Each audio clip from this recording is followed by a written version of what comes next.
Tonga faces an unprecedented catastrophe, as New Zealand warns of further eruptions and the risk of a tsunami.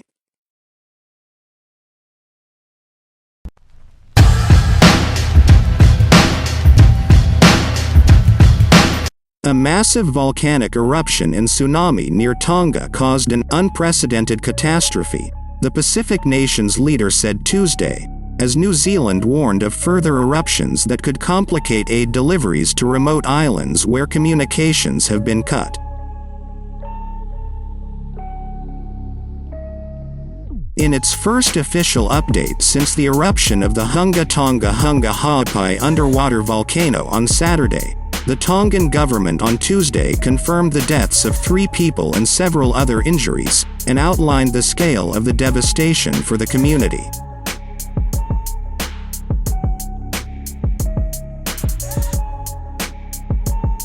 Tongan Prime Minister Siosi Sovaleni said all houses on Mango Island, where 36 people live, were destroyed. Only 2 houses remained on Vanuatu Island, and severe damage was reported on Nomuka Island, home to 239 people, he said.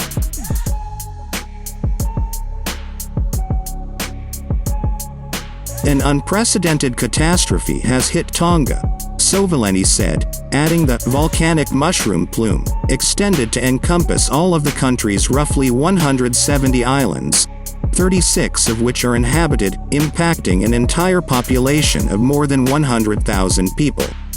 According to experts, the eruption of the Hunga Tonga Hunga Ha'apai volcano is likely the largest volcanic event on record since Mount Pinatubo erupted in the Philippines in 1991.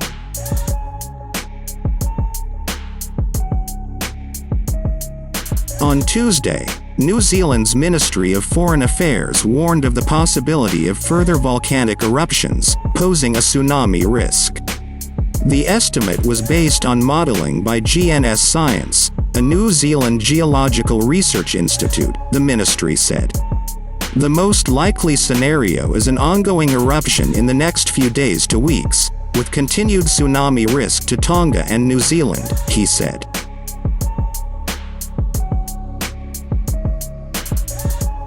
Saturday's eruption generated tsunami waves as high as 49 feet, 15 meters, that hit the west coast of the main islands of Tonga, Tongatapu and the islands of Niue and Ha'apai.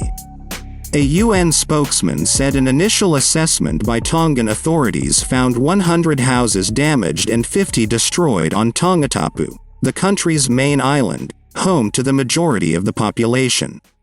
No evacuation centers have been opened on the main island, and those displaced are mostly living with extended families.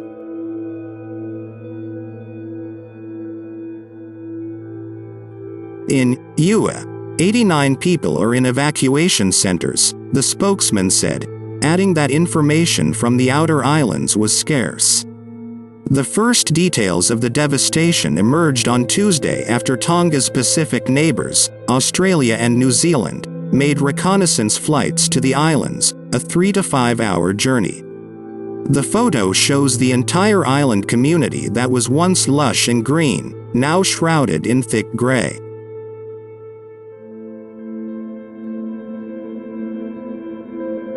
Many houses appear to have been damaged or completely destroyed. Pools of stagnant salt water, coupled with volcanic ash, contaminate drinking water sources, according to the Red Cross. Aid deliveries were hampered by ashfall that covered the runway of Tonga's Fuamotu International Airport, forcing New Zealand to send 2 Navy ships to help with the recovery, but they won't arrive until Friday.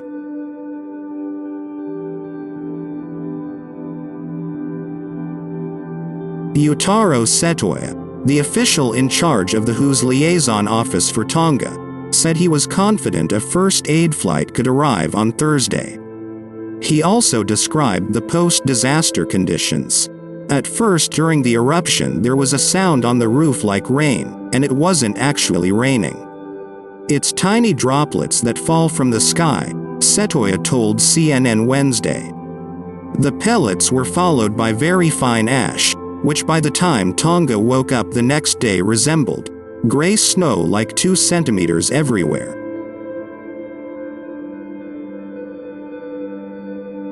With cleanup efforts underway, rescue workers are racing to deliver safe drinking water to the island nation as the country grapples with shortages.